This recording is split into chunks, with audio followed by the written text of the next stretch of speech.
Because growing up, I'm much older than all of you, just for context. Hindi nabutan ko pa si Voltes 5. I had my first crush on the pilot of Mazinger Z, Koji Kabuto. But I remember a defining moment for me was when I was in grade 2. And my teacher said, I went to a co-ed school, and my teacher said, okay, we're going to elect class officers. And who would like to volunteer to be a candidate for class officer? And me being me, I immediately volunteered to run as class president. And a male classmate who shall not be named said, no, the president has to be a man, a boy. Girls can only be class secretary or muse. And my 7-year-old self was so outraged by the fact that I was relegated to either taking notes or looking pretty. So, this was a pattern that would repeat throughout my life.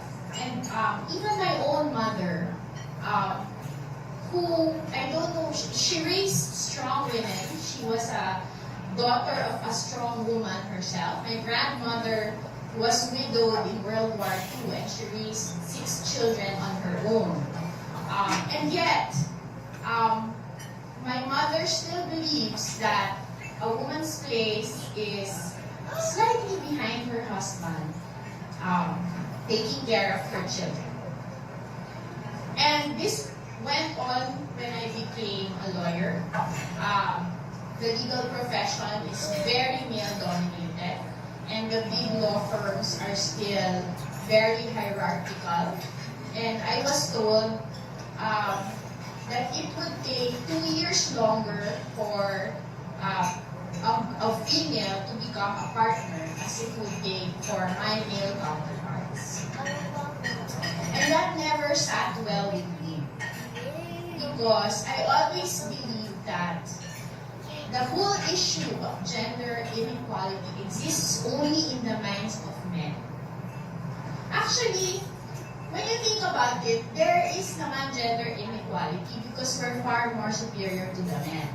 They just don't realize it. So, when I became a mom, I have 2 daughters, and I became the mother of 2 daughters, I said to myself that I will make sure that when my daughters grow up, there will not need to be International Women's Day anymore, because we would have gotten to equal. Because there's no International Men's Day, right? Yes. So why is that? Why? And I think it's the responsibility of every single female here to support other women so that one day we make International Women's Day obsolete. We won't need to have a special day because we are equal. I think when we talk about the alpha female, women sometimes buy into the myth that you have to become like a man in order to succeed.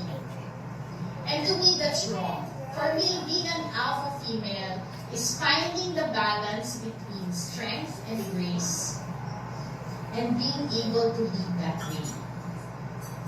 Being a woman should not be something you overcome as a leader. Being a woman is something that you use to your advantage. And use it shamelessly. I don't like carrying heavy things. And I don't feel less empowered if I ask a man to carry my heavy bag. That doesn't take away from you.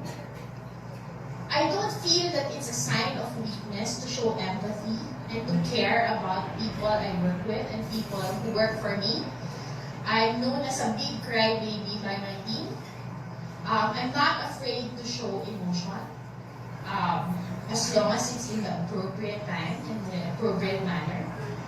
Because I think that being mothers, sisters, daughters gives us something that men don't inherently have.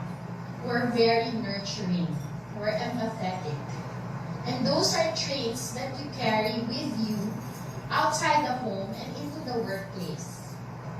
Women can lead high-performing teams because they care, because they take the time to listen, and because they take the time to relate. Men are not necessarily like that. I think they're sorry to the men. You may want to leave the room. No, but really, before when I was a young lawyer, I would always be told to dress a certain way, to stop wearing girly colors, because they felt that it wasn't serious enough for a lawyer. And because I'm a very contrary person, I did exactly the opposite. I remember one day after I was told that I was not shortlisted for the partnership, I came to work the next day. This was, by the way, I'm aging myself. Do you remember the movie of Reese Witherspoon? That movie, Legally Blonde. So, we used to have a dress code in my office. You could only wear black, gray, or brown suits. So, in protest, I bought the loudest fuchsia suit ever created with a fur collar, and I wore it proudly to the office. And when my partner called me out for violating the dress code, I said, for the last 4 years, I have tried to be a man. And clearly, that's not getting me anywhere. So I'm just gonna be who I am. And I've stayed true to that. My favorite quote is not from the Supreme Court, sadly.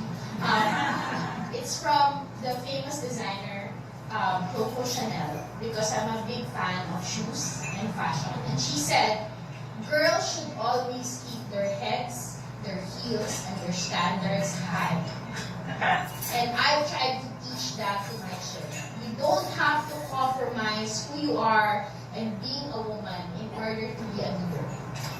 So if there are 3 things I would like you to take away from our talk tonight: how to lead with grace and strength. Remember that strength is not about being authoritative or dictatorial or scary. Strength is about having the courage of conviction and taking responsibility for your decisions. Second, be humble. Know that you're never going to be perfect. Stop buying into that brainwashing that you have to be perfect all the time. You're going to make mistakes. And everyone makes mistakes. It has nothing to do with whether you're a male or a female. But because you're a woman, you have to learn how to accept that every mistake is just an opportunity to do better next time. And third, and this is my favorite, if any one of you were still here, were already here 5 years ago, I was very lucky to be invited to speak about my life's journey. And one day over a bottle or 2 of wine, I would tell you my life story. I think I want to hang out with the 30 and loud here. Because I can relate. But I think every single moment of my life where I've had to make a decision, the one thing I go back to is this: you have to be brave. Because you're already born a woman in a society that stacks the odds against you. And if you buy into the myth that you're second best because you're not a man, you're accepting loss. So be brave. Do something that scares you. Because you're never going to know what you're capable of until you try. I grew up brainwashed by my parents that I was going to be a doctor someday.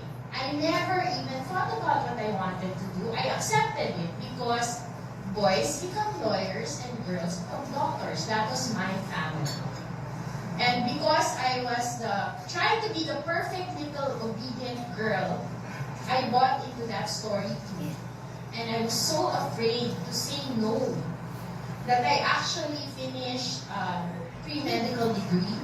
I took the National Medical Acceptance Test, knowing the whole time that I didn't want to be a doctor. I was scared to death of cadavers. I would never ever cut anything open. And then one day I realized that my parents meant well, but it was my life. And that was the first brave act I think I did. And it was to say no to people I loved and to disappoint them. But you know, that turned out okay because by accident, I ended up in a legal career, which I love, which brings me great fulfillment and which allows me to help other women. There's a standing joke in my team that we have no inclusiveness and diversity because my legal team is primarily women. But that's not by conscious design. It just so happened that incredibly smart and talented women happen to apply to my team. And now I'm surrounded by them and they make me look so good, even when I'm not doing anything. So, support other women. Be brave. Don't let your own preconceived notions define you. I get so much crap. Oh, am I allowed to say crap? I get so much crap from my own family because I work late. Because I'm always traveling for work or I'm always on the phone.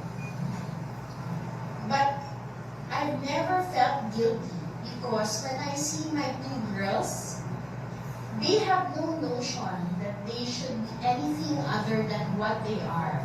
Incredible young women. They don't feel inferior to men. Maybe they feel superior. That's something I need to correct. But they don't have that. And it's all about finding balance. It's not about sacrificing yourself. When I had my first child, my own mother actually told me that I should quit practicing law because I should spend time to raise my daughter. But I said, if I did that, I would be unhappy, I would be cracky, I would be unproductive, and what kind of role model would I be to my own daughter if I did that? Women have the fantastic ability to multitask. And what people don't understand is that you can be a career woman, you can be a mom, and you can still find time to spend with your girlfriends. You can be a good daughter, and you can be successful, and we can do all of that, all at the same time. Yes, amen. So remember, be brave, because you never know what's going to happen when you jump off that cliff. Maybe you can fly, you just don't know it. So happy International Women's Day to all of you. Keep supporting other women, and I hope to see you at the next event next year. But maybe in 20 years, we won't need International Women's Day anymore, and that's my dream. Good night.